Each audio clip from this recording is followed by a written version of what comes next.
Okay, traders, good afternoon. So we see this big congestion box here, and we see the triangle here. Oh, remember the three boxes?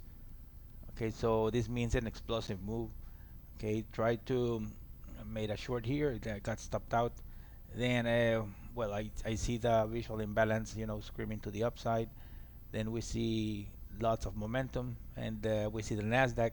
We didn't see any short selling in all this area here. Let's see.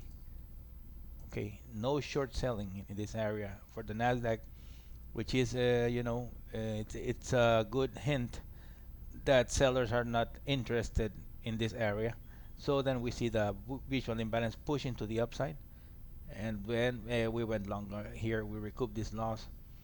Then when another long here. So that was it for today. Very slow market today, but at least the signals were clear for us to make a trade, and did so many good trades in the morning too. But okay, so this afternoon was too slow, guys. So videos could have been way too long, so not a good idea.